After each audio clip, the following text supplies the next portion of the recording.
All right. Well, welcome everyone to the afternoon breakouts. Just to make sure you're all where you think you meant to be. You are in building regional public health capacity through data modernization, cross-sector collaboration, and community-based research in Western Massachusetts. So we hope you clicked on the right breakout room. Also, I don't think our presenters will take any offense if you got fumbled up and clicked the wrong breakout. You can transition to the right one, but we hope that everyone here stays. So I'll be your moderator today. Again, my name is Jessica Smith. Let's see, in this session, so just a quick recap on what we're signing up to hear about, and I'm so excited for. So our presenters are going to share the Northampton DHHS's approach to creating a regional public health model that modernizes fragmented data systems, strengthens cross-sector collaboration, and expands community-based response capacity. So you're going to learn about strategies to improve care coordination, reduce strain on emergency systems, address provider shortages, and apply social determinants of health and evaluation frameworks to support equitable data-informed public health systems. So let me introduce our two main speakers. I know there's a whole team making this happen today, but let me introduce, first I have Michelle Fari, who's the Deputy Commissioner of Public Health for the City of Northampton Department of Health and Human Services, which I believe her code name is Deputy Dog, from what I Yeah. hear. So you can also address her that way. She leads integrated municipal and regional public health systems with a focus on data modernization, cross-sector collaboration, and community-based responses.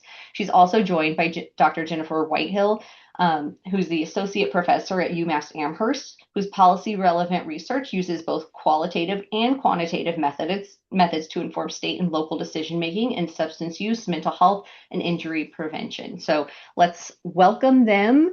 And just as you note, I will be your timekeeper, so I will send some notes, individual chats to a handful of you to make sure everybody is seeing it, and that way we have time at the end for questions. But the floor is yours. Well, hello everyone at the National Academies. I am just so super excited about being here. As a matter of fact, if you knew how actively I'm working on our presentation, modifying it as of listening in to today's sessions, I'm still actually working on the slides, which is really exciting because I think it goes to the fact that we in local public health are very responsive and we work really diligently in emerging and change. And that's something I was really excited to touch on. But as I do that and start to transition, I was hoping that those that are joining us as participants in the end of this day breakout session might consider putting into the chat their role and their experience with local public health. That way we can kind of get a sense of the level of knowledge holders in this room because Q&A might be interactive. We might ask you a question. So what I'm hoping today is to really instill the value of how I found the local health department Academy of Sciences. So Melissa, if you wouldn't mind advancing to slide 2. Um, when I was doing my research on presenting and collaborating here in partnership with the National Academies, I was struck by how the mission, values, and vision all really aligned with us as local public health. And being a person who's had grant funding initiatives through CDC as a mentor site health department for other national health departments, as well as working as a key informant interview person of subject matter knowledge and expertise, which I'll talk about a little bit ahead. I really felt so strongly that I was remiss for not having a better awareness that this research and epidemiological lens with our roles in modern public health responsive efforts was being connected at a national level. And I cannot tell you how excited it has made me to feel that I am a member of this community. So I really advocate for you in the room to go back to look at your local health department mission, goals, values, and see where they align with this vision. Because as a project moving forward, I hope to keep sharing ours and how they continue to align with what we see on the ground. If you could advance the slide, Melissa. So in Massachusetts, and a couple of my pictures aren't populating here, I just wanted to tell you about what the landscape looks like. So, in Mass, we have the state, which is a really interesting and small state. Ironically, and I'm going to just pop a picture here into the chat since I'm doing this all on the fly myself as well, to show you what Massachusetts really looks like. You can drive from one side to the other in about an hour and 15 minutes without too much traffic. And as a person who lived in New York City for quite a while, and a funny story, parking on alternate side had put a mug with the Red Sox on the top of my car. And not only was it left there, but it was struck out Sox. But you identify as a person from Massachusetts, and everyone says, "Oh, you're from Boston."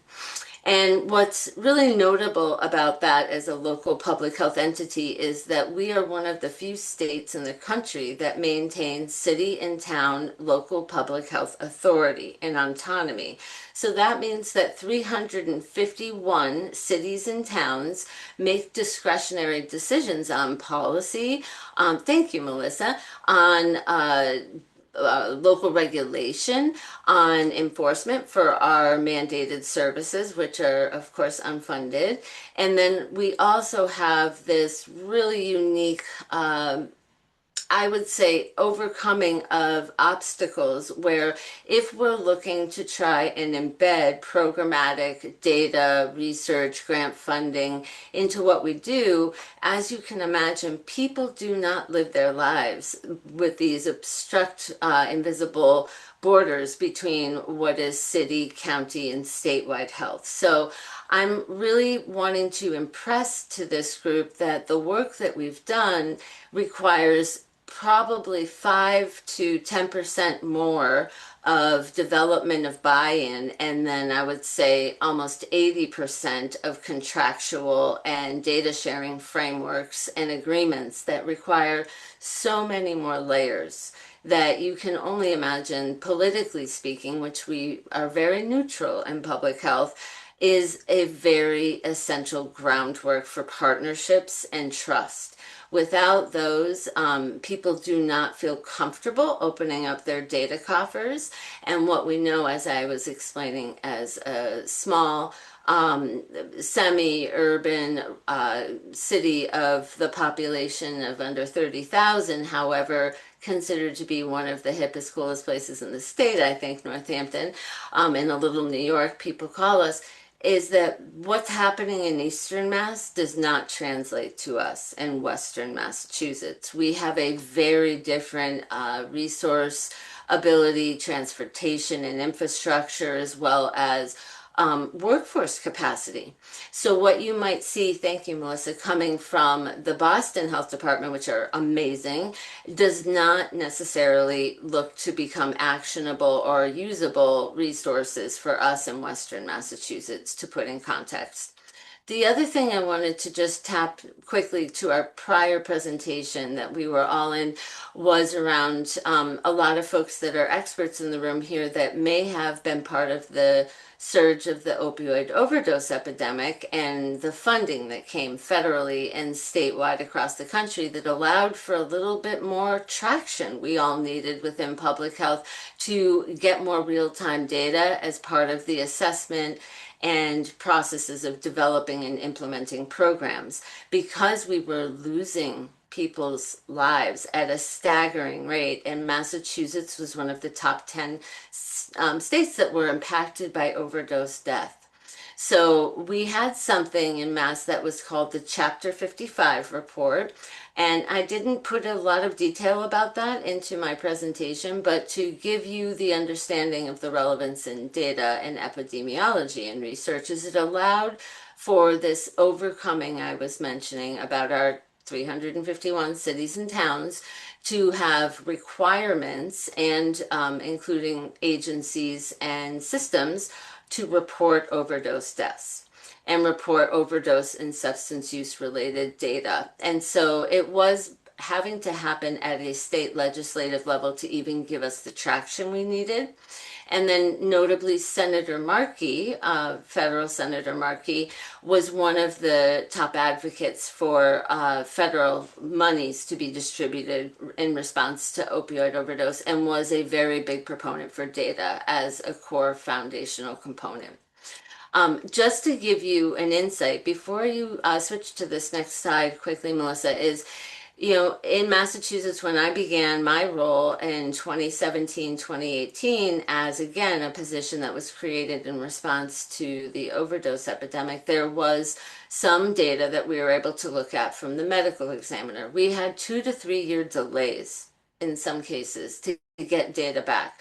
But one of the early findings that made my particular interest in this work really become very I felt tangible, usable, and could be effective was the occupations that people had that we were losing. And of the top occupations were fishermen and people within the fisheries, and then construction and healthcare workers that were often underinsured and were experiencing injury and had been prescribed opioids, which therefore gave them a predisposition potentially with the overprescribing we knew of to developing a substance use and addiction as a result. So I think that what I want to really kind of circle back and bring home here is that our commissioner in Northampton has always been a leader of local public health and been a huge proponent to share our resources, leverage our strengths and skills, and find unconventional workforce in local public health that leveraged the ability to create research and evidence-based practices. So in our role, we often found ourselves actually helping to advocate back to the state to understand the data that they were receiving, especially regarding overdose death in the early days. So thank you, Melissa. But it is really interesting how in our state, a small state, things do not translate. So I can imagine from some of our larger states here in local public health, they see this as well, from rural to more urban areas. What I feel like has really already been touched on, but just because it's so important, is understanding how those social determinants of health, or what I prefer to use the terminology so for social drivers of health, often are the underpinnings of what predispose our vulnerable or disparate populations to experience additional risks and harms. I think we can all kind of broadly, even at a novel level, understand that if you don't have transportation, you don't have employment, you don't have insurance, you don't have access to a pharmacy, you might have accessibility or additional barriers to how you're able to receive services or have services reach you, that they all have an upstream and downstream effect. So one of the things that I love about our commissioner is that she's very innovative in thinking about how policy and regulation can set precedents, was an early advocate around tobacco cessation and control and policy setting, and really seems to be so on the pulse sometimes, in a board of health that's very progressive and willing to take on difficult issues. That, for instance, we've been very successful even of late in enacting policies around kratom and other substances that nationally are being looked at for regulatory at a federal level potential means. And what we do know about being a local public health trendsetter is that you have to share and bring along your community to help this very young, in some cases, workforce with the mass retiring and COVID pandemic's impacts of burnout and fatigue, that we have to help each other understand what those drivers of health are and what the nuances are at a local level that are not a broad stroke across the country. Thinking with cultural humility, which I think we all kind of can understand, is how people are accessing, impacted, and or engaging with systems really has to have that application and viewpoint of our local public health experts. And I think as well, leveraging of people outside of what is our natural community within public health.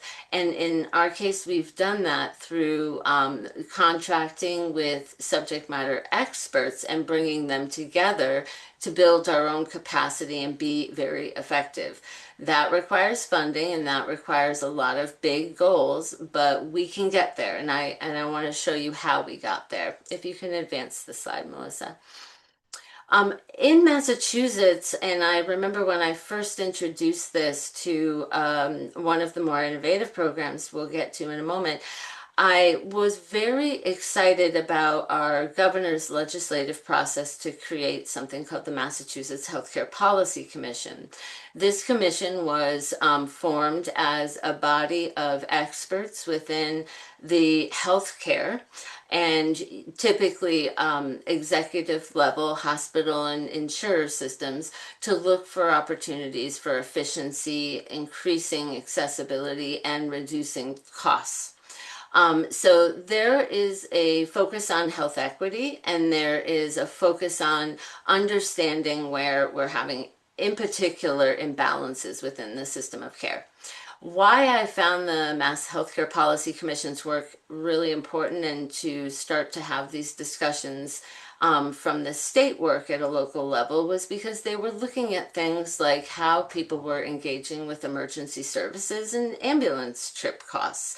They were looking at things like emergency department boarding, where people are in the process of waiting for another level of care, whether that is crisis or inpatient or mental health, behavioral health needs, to substance use and a variety of other specialty cares.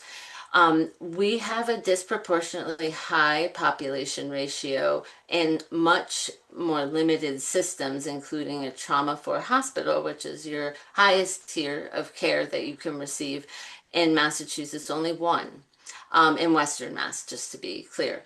So, given the extensive and often co-occurring condition and complex care needs, what we've found is we have an in particular bottleneck with emergency departments, especially with the lack of care provider access. There was a huge national undertaking to reframe our health systems, and I think we might all have interactions with community health centers, which is a big funding stream that comes from Health and Human Services. And there's been successes, and then there's been a lot of lessons learned. But in the process of my work and my role, which is a little bit disproportionately heavy at research because I like to be well informed and I'm a wannabe public health attorney and epidemiologist, is that, really understanding why the interaction within systems does not coalesce. So you have this emergency department boarding, but you're not getting the communication between community health centers. And then you're having urgent cares that are popping up everywhere and then closing. You're having issues around our major pharmacies such as Walgreens, CVS, and others that have brought in urgent care and same-day appointments and booked out for weeks in advance and can't fill those positions with nurse practitioners. So there's so many things as far as thinking about data and what when we know urgent emergency needs, which often are what we're looking at in a responsive way in daily changes as public health, that we really know these systems don't talk to each other. So who is going to be the advocate for the other? And why I put on this slide and just quickly to touch on here is, really thinking about those modernizations of public health and workforce and what it looks like on the accessibility and 10 essential skills. And the public health framework is where you see the wheel on the right-hand side. What we know and was mentioned by the previous presenter is a touch on the stages of change. And the stages of change I won't get into as far as the individual level, but on a system level, to see stages of change you have the same experience of forward and backward momentum. And I think we can all appreciate how that looks when we have funding coming and going even within the same day. These times that we're in, and what our resources might or might not be, as well as the systems, and how we can have the best programs in place, and then a grant funding initiative could end, and then those programs are lost. So I just want to kind of mention that we're working in a moving climate where the community level and population needs are changing, as well as the systems itself. So it's the most exciting place to be, I think, is in the public health driver's seat, making effective change and advocating. If you could advance the slide, Melissa. Um, Going a little bit back to where I mentioned my role and the role of our health department back in 2017, 2018, we were creating these coalitions countywide to help overcome our city-town autonomy and running into, like most of us, gaps and or real-time access to data, and also protecting with our ethics public's information, whether that be using it in a longitudinal way that connects multiple different data sets and looking at some systems, impacts, outcomes, and also interventions. But what were emerging trends and needs, and wanting to find a way to overcome what we didn't have outside of that state level, as I mentioned, Chapter 55, big systems data reports that were not timely and were not necessarily nuanced to our Western Mass needs. So we decided that we were going to take this on. And again, this is a long time before NACCHO and the 360 program and many other health technologies were coming about.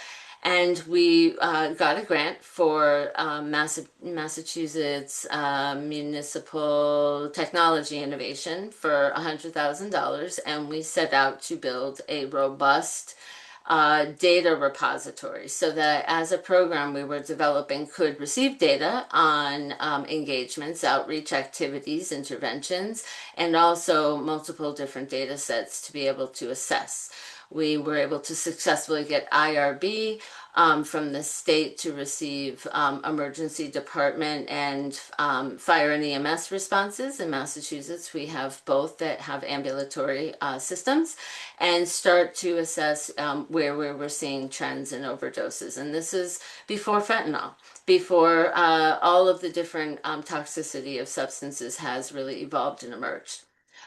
Very quickly, we realized that we had huge ambitions, and I was very thankful at the time to have connected with Brown University in Rhode Island that was working on a statewide data infrastructure project. And we went to the RX Summit in Atlanta, and we discussed our big plans we were in the process with. And then COVID happened. But as we were building our database, we really did have like sky's the limit dreams. And what we found was really successful, and what I hope as a follow-up presentation I'd love to give in more detail is what it means to use contractual frameworks with funding for business associate agreements, data sharing agreements, MOUs, MOAs, and intermunicipal agreements. There are so many ways to make pathways for data sharing and also compliance standards. We know when we receive big federal funding, there's an element of data reporting almost always required, but often I would argue, and maybe some of the attendees here in this breakout might even comment, it is not necessarily aligned with the actual nuance of a program strategy or objective goals that you're actually doing, versus this kind of blanket reporting that is supposed to try and be the best fit for multiple different programs and initiatives. And when there is some alignment, let's say with a more state or local grant in data reporting on activities or community population level data, there isn't necessarily a way that that data translates back to usable methods. where it's more data in than data back, and then data is helpful and useful to you rather than a requirement. So in the process of building this database, and you can go forward, Melissa, on the next slide, we had, and I grabbed this from my RX Summit presentation because it's still relevant today, is, what did it mean to try and capture the low lift or more attainable, easier data points? And what were the nuances that we called the warm and fuzzies that really helped give you a little bit more context and also could help to create data back that built buy-in as well as action by partners that were working with us, such as what their impact at a local community level or in the region was presenting to be. We contracted in this process with an epidemiologist to assist us in doing real-time data mapping. At that time, we were doing heat maps, GIS, types of looking the way trends and overdoses and other emergency service requests that were intersecting with substance use were kind of moving through communities, and we could overlay those with areas where there were emerging gaps like transportation gaps, provider gaps, pharmacy gaps, etc. But when we were doing our contractual frameworks, building this technology, and really trying to robustly respond in real time as the population and the community needs are always evolving, we kept making the project bigger and bigger and bigger. And it was really getting to the point of the complexity and a reflection and lesson learned that we really need to be so focused on what our strategic goals are. And strategic goals, as they may compound over time, the primary goals that you are looking to achieve and you want to be able to utilize for data to action, including disseminating back data to your communities, which is really important. In this context today and the variety of different topics that were covered already in this one day in a short period of time, I feel like there was talk about health literacy. There was talk about community messaging. There was talk about how to display and demonstrate data. But I think what the conversation actually could even go backwards a little bit further is, what does the community understand as the role of public health? What does the community understand that is effectively communicating our goals and objectives with data? And how are we demonstrating data to do the least harm in reducing stigma or perpetuating the ability to also dissuade misinformation? So there's a lot of elements of data that really require us as public health to be checking a lot of boxes off at the same time. And one of those is the branding of what we do, really is a primary goal. And then the data to reflect it. So that's also a shared value, just to name that, that's required when you're working regionally, is also a value that can translate and is acceptable. And in our case, we often required our partners to uh, have a review or at least submit and let us know about how they wanted to locally nuance and present their data as well. So that gave us a level of oversight that was really critically important. If you can advance the slide, Melissa.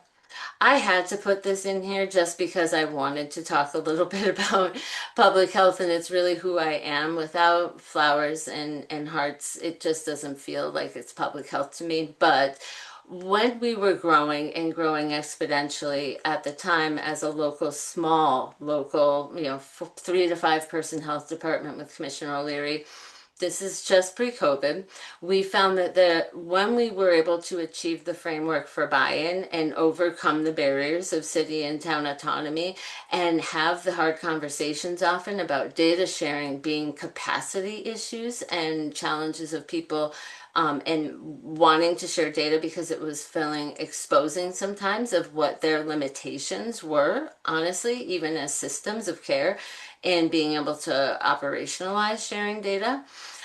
We really had to be able to take a hard look at our capacity as a local health department and grow. So we found initiatives and ways to scale, and that included Melissa and Molly, who are here today, supporting us in DHHS. That went from a 3 to 5 person health department to today just under 40 team members, all doing very targeted, high level output public health work, and were created to be a DHHS.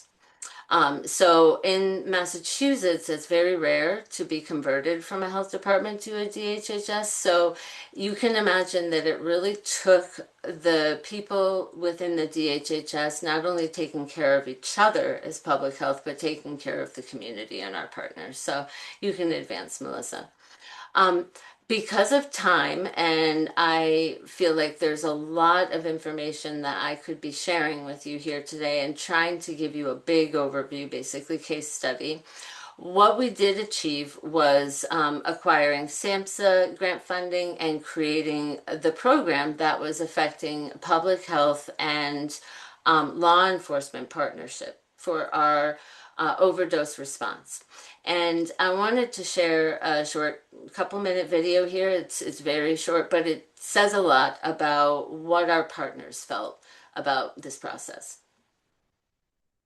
I think you need to get the sound, Melissa. I can't hear it.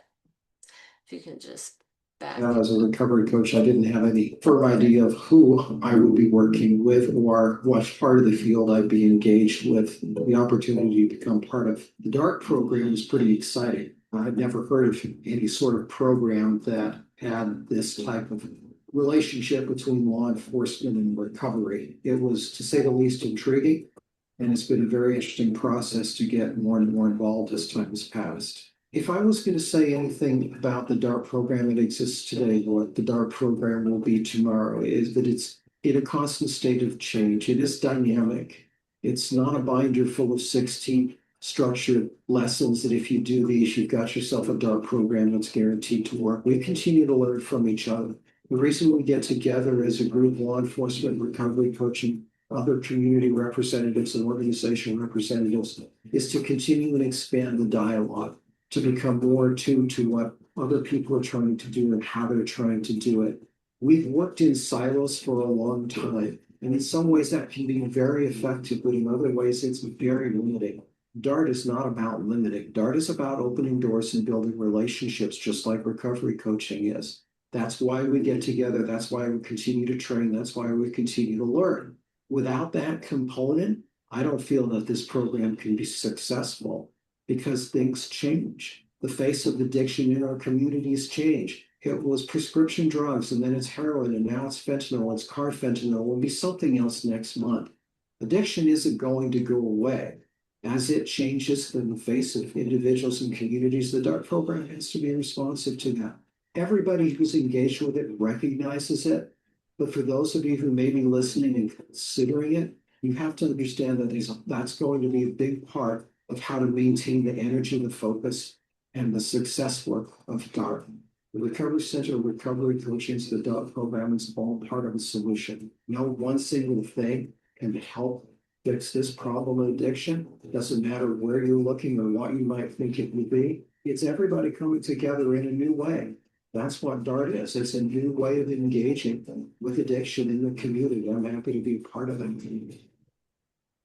So I hesitate to take any time to dive into the weeds too much, but what I wanted to do by showing you this short video, and you can advance to the next slide, Melissa, if it's okay, is really just enforcing how much value as local public health we are bringing for capacity to our community partners in the programs and implementing of anything that at its core, to be quite frank, was gathering information and data so that we could strategically develop a system-wide response in multiple communities that had continuity and an effort of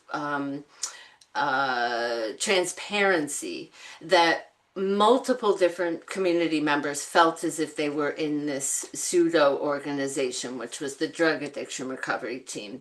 We found a lot of success through approaching this with a data-driven and research-framed objective, and we all shared those common values. And that's the kind of important critical underpinnings of strategic development, which is the slide that we're on right now.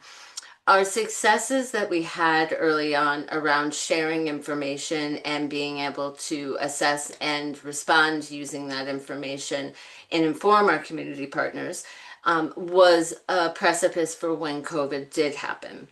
And the reason why that was so important to have learned and garnered this incredible information in subject matter knowledge as local public health also gave us an incredibly serious responsibility to uphold. So when we had found that we were getting a lot of recognition and notoriety for that work through our channels of peers, there was often these requests for how could we help share and extend our knowledge beyond our little local health department and give that back to organizations like CDC and NACCHO, initiatives and programs, and as well this initiative we're here today, conference, to be able to evoke the buy-in at the community level and to have these strong, clear objectives requires strategic development. And as you're strategically developing and working with a lens of data research and ethics, you're also trying to advance your mission and be responsive. So if you could just go to the next slide. I just highly encourage those with more experience here in the room to really engage with each other, which was recommended at the beginning of this presentation. We've offered our technical assistance more times than not, and even when it was really hard to do. And this is an example of collaborating with the Massachusetts Health Officers Association, which did a case study on our program and is part of their statewide toolkit. You can take a look, and it really describes that DART program in a more holistic view. You can advance, Melissa. I'm going to run really quickly through this section because I'm very short on time. But what I want to extend is how we were very much aware of the gaps within our systems, and primary care was mentioned as the example in our abstract, that we do not have enough primary care providers within the pipeline of education and academia, and or to fill the roles at a local level, that it is increasingly a problem nationally. And for us at a local level, we were watching play out in a plethora of different ways that this Massachusetts Healthcare Policy Commission has really taken an advocating role. I am thrilled that you can go to the next slide, Melissa. Annual reports are being produced and there is data that's being organized. And I really want to reinforce that it is very hard when you're local public health not to have the blinders on to extend your reach of leveraging other tools that are happening either at the state or federal level and being able to translate that with that data mindset to what it means to you locally is so important for all of our time and abilities to do enough in a day. So to have this as a resource for us, as I was starting to explore it, it not only gave the opportunities for us to utilize and then reframe that data with context locally, but inform our work and see that translating to policy. For instance, when it comes to healthcare data, this Mass Policy Commission has legislative pending requirements for insurers, providers, and systems to have standardized reporting on primary care availability. So you see this problem emerge, you see the consequence in the community. You're also looking at the overall trends and potential impacts in a long-term need. And then you're able to see this advocacy and legislation, which we have given our voice to as well, on needs for better standardized and systematic reporting for us all to be able to understand the realities and tangibles of a problem. So that's where I really thought that case study would be relevant. And moving to the next slide. I feel like I'm running here. Um, I wanted to explain the community voice, and this is just one small piece that I do feel I didn't hear as much of today. And I know Jennifer will talk a little bit about when she talks about evaluation, is making every effort to understand your community population's voice really helps you understand your data with this simple experience of 911 and Good Samaritan laws. We know that people are not calling 911 when they have an overdose, but we did not necessarily know why. Anecdotally and through our programs, we could hear and understand, but really having a lens of gathering data information from community members, especially our most vulnerable population, should be done with a research and subject matter uh, care, as well as standardization, so that you can utilize that data and leverage it for advocacy. So lots more to give context for anyone in particularly struggling with that. I heard folks in the prior presentation talking about community health needs assessments. That's as well something that we have taken on at the DHHS that went beyond our hospital system's community health needs to our local community health needs, and a whole nother presentation relating to that. But we had an incredible amount of engagement, which really was phenomenal. So the next slide here before I transition to Jen, and you can skip this one, Melissa, we did cover a lot of that, is about our Division of Community Care, which I want to set up for Jennifer here, and I haven't mentioned to this point. The DCC was a public health led, first in the country that we know of, and tell me anyone here in the room if I am speaking incorrectly, but that was from inception a City of Northampton response to the murder of George Floyd and racial equity and social justice for an alternative to policing. And what we were tasked to do, and we had a Northampton Policing Review Commission that after the protests that were happening in the losses of those lives, there was a call to action and a recommendation by our city and the folks that were thinking critically about this and needs to have it led by health. So that was part of our expansion into a DHHS to create this division as a fourth tier of emergency response. In this short video, it's 3 minutes if we can get through it, really tells you a lot about the DCC and what Jennifer's work is doing.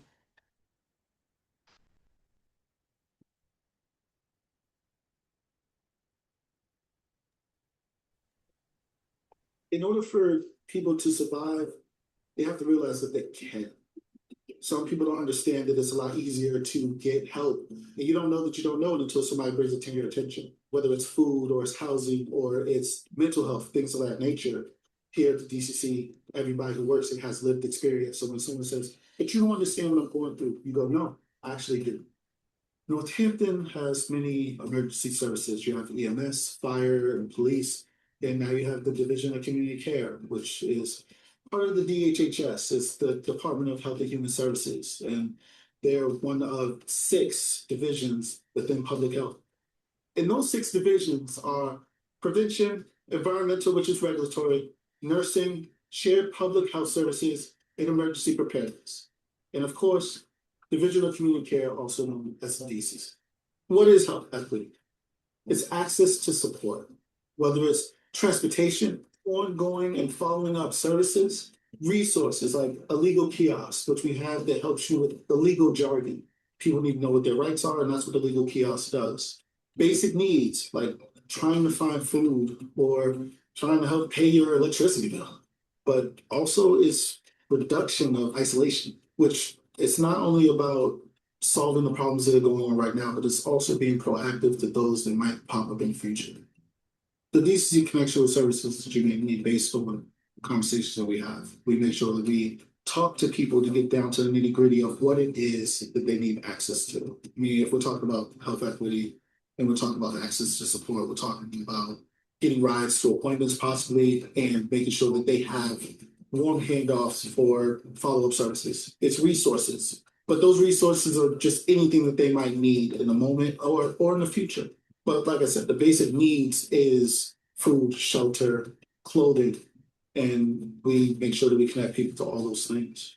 We receive calls from other agencies requesting support and mutual aid, other city departments, dispatching 911 calls, our direct DCC number, people concerned for themselves or someone else, their neighbors, and our business partners. So how can you get a hold of the DCC? You can call us. The number is 877-322-0413. Or you can text us. Or you can email us. Go to our website. All our information is there also. It's free, no insurance required, and you don't have to make an appointment. But if you're busy, like most of us, you can make an appointment. You can walk in to our community space, always welcoming. And if you see one of the responders out on the street and you need help, or you just want to figure out what we do, wave us down, stop us, we're always willing to talk. The mayor and Commissioner O'Leary have directed the DCC to help all the people in Northampton. It's basically the public health frame. Help the people who live, work, and visit Northampton. So I'm really excited to be able to somewhat land on this note to transition over to Jennifer, because it was hard not to tell you about the DCC through this presentation and let Brandon speak on behalf of the DCC, who's one of our leads.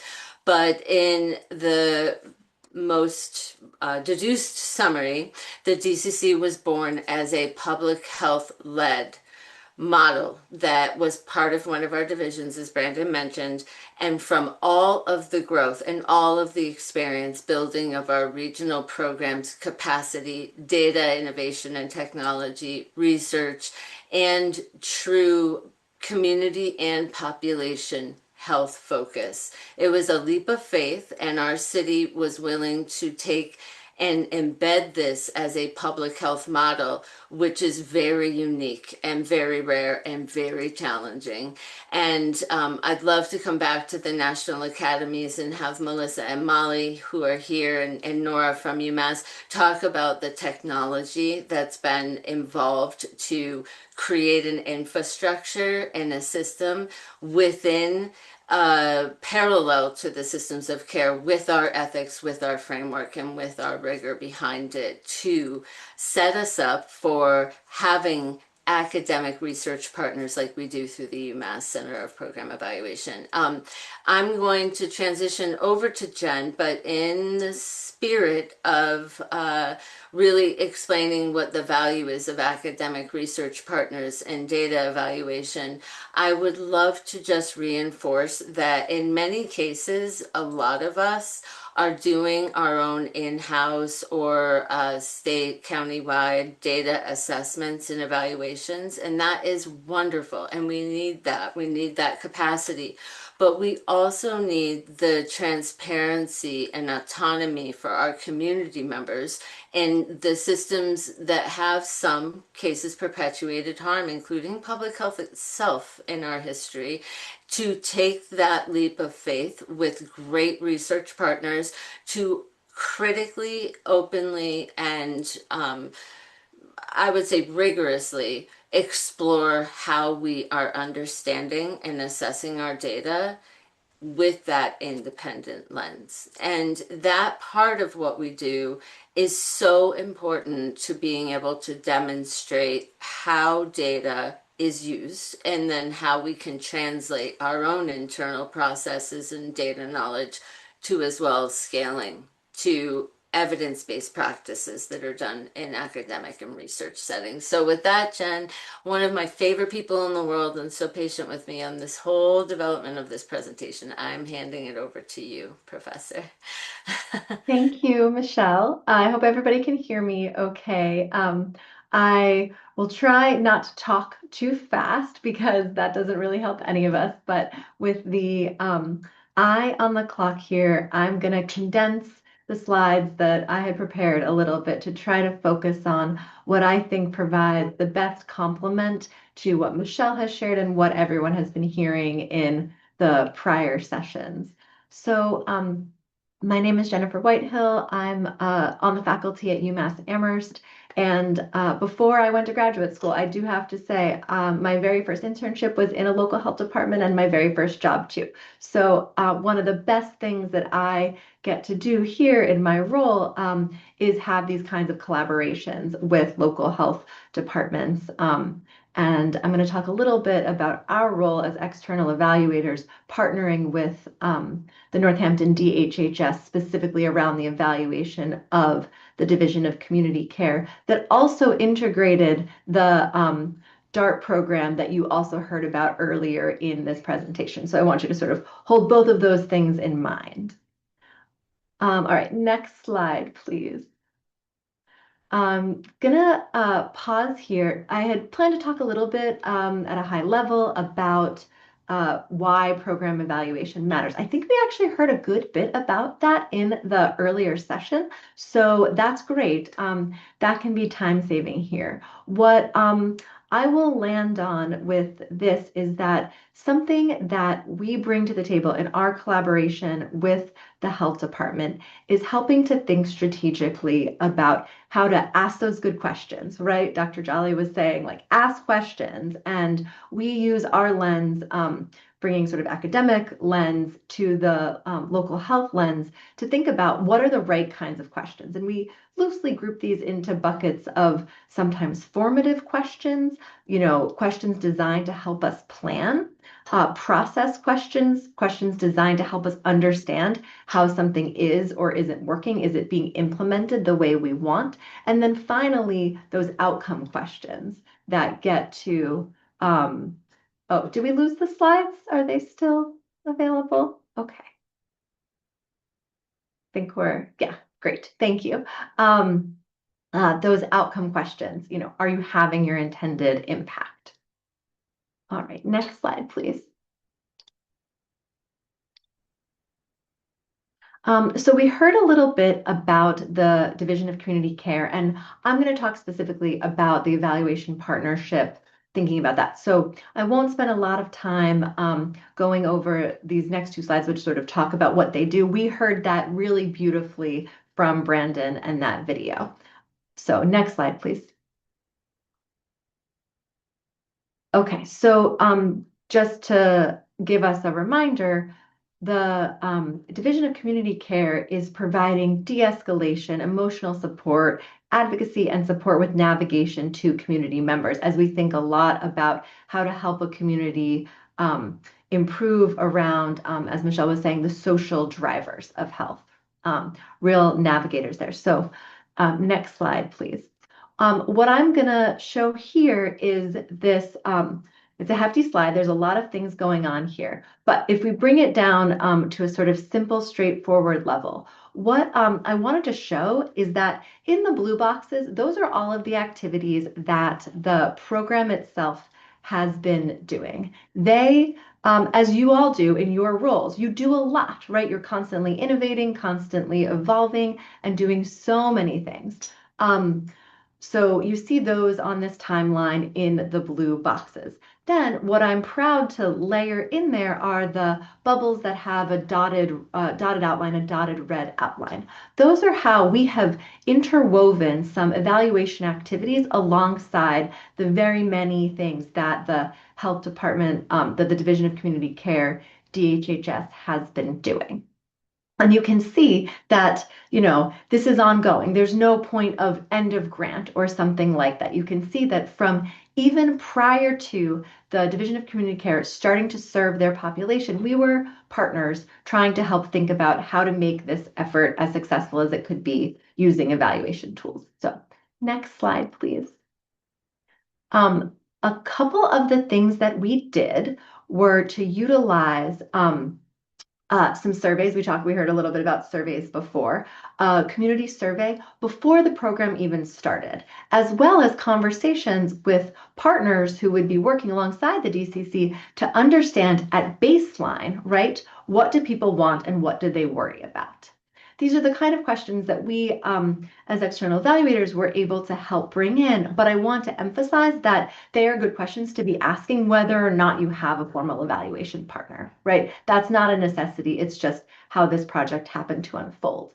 And then we moved on to asking questions about what was actually happening through interviews with the people doing the work. As you could hear from that video, this is complicated work. And so actually hearing about how the process it was happening, that was an important part of our process evaluation. And finally, we are now in the process of doing some learning about the ongoing implementation, about how this project, this program is landing with clients and systems. So we've done qualitative work, interviews, asking questions of the DCC's clients. We've also been analyzing some of the 911 data to understand the flows of this major system and service change. So, all right, let's advance. I'm going to skip a couple slides along. Let's go to the slide about ethics.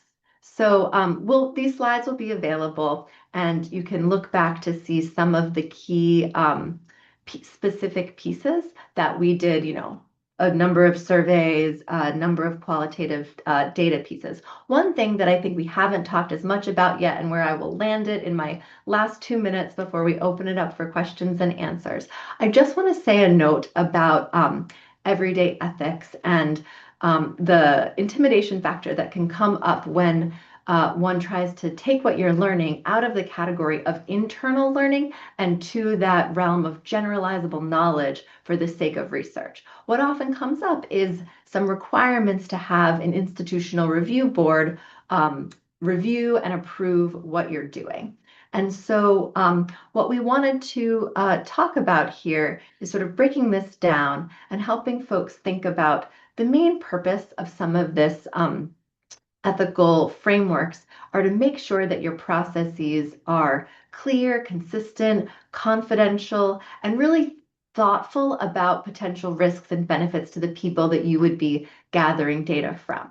You can do that if you're doing it internally for your own learning in sort of a quality improvement fashion, or you can do that through partnerships or applications for a formal process in the research realm with an institutional review board.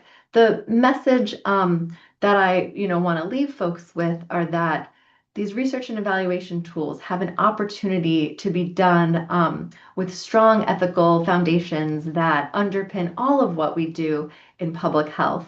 And you don't have to get stuck between sort of not evaluating and choosing like a 50-page, institutional review board application. There is a continuum here, and I want to give you encouragement about reaching out to local research institutions, reaching out to local evaluation agencies. Even if you don't have the resources to solidly land a new contract or funding mechanism, you may be able to benefit from supports there. Okay, and we'll go to the next slide just to one back.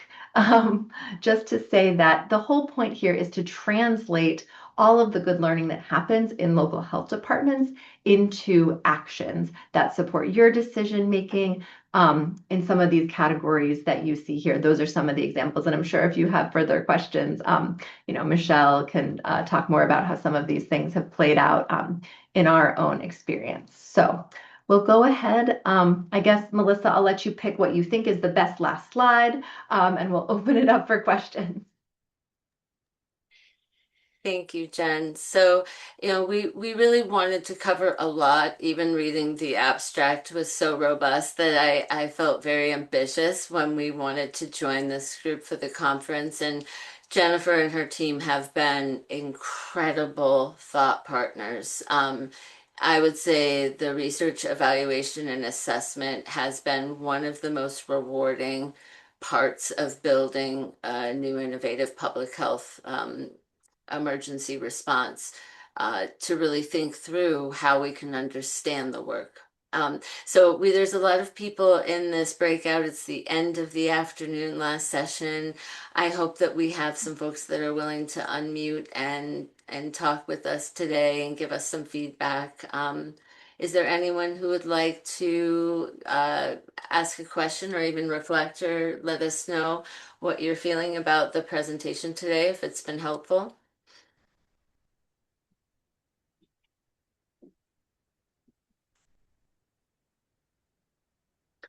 Um, I'm very excited for someone to unmute and make a really great comment. If not, I'm going to keep talking. I don't want to scare people, but Jen, can I I have. ask?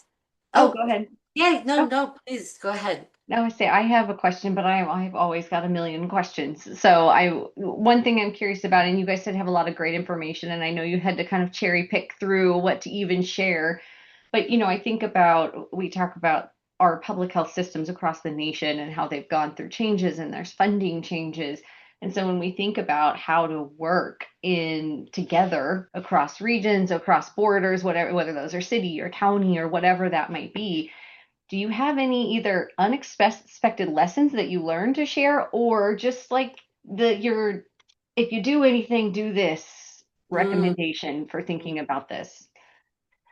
I think the most important thing is to be forthcoming on what the goal is. I found that when we were expressly trying to develop data partnerships with police departments who are used to having all of their data and access to an unlimited amount of data, when we were asking them to report data to us, we were very clear that that data was going to be used for really important and critical programmatic uses, and that we were not going to be sharing back a lot of data. And that was a really different framework for them and took a while to understand why.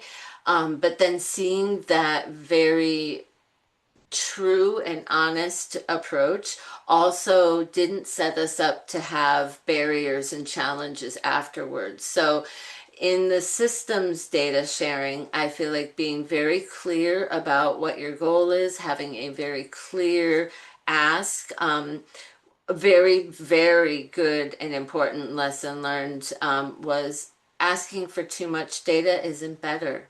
You know, getting access to everything is, kind of this perception that you'll learn more, but in some cases, it actually can make the process and barriers even more significant. So, for instance, our hospital systems traditionally had never shared data with folks outside of the hospital systems. And we were able to make an accomplishment by getting a limited data set for inpatient admissions for substance use disorders at an aggregate level, which was actually all we really needed for the particular area that we were exploring, and to be able to get that in a more regular and real-time way.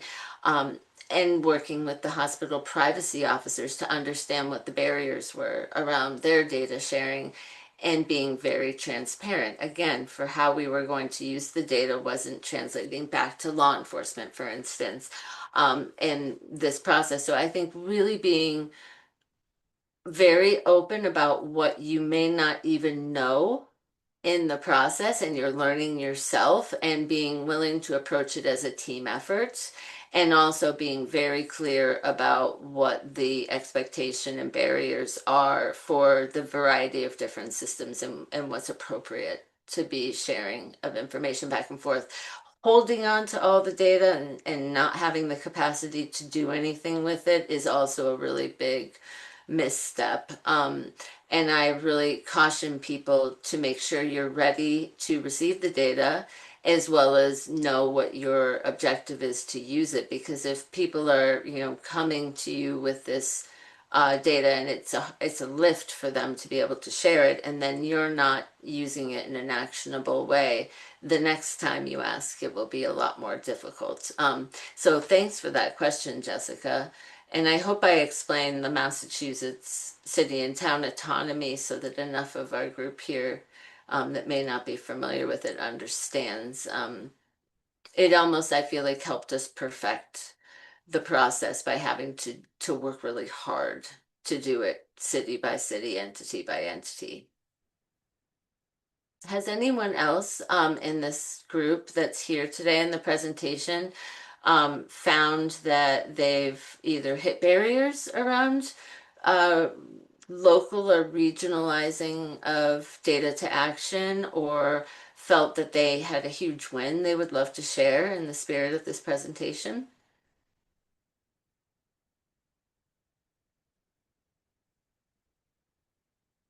I know everyone's probably trying to get through their email boxes this afternoon. Is there anyone here in the audience that might want to share a important and critical data set that really impacted their work, that they felt was an insight they might not have thought until they had it?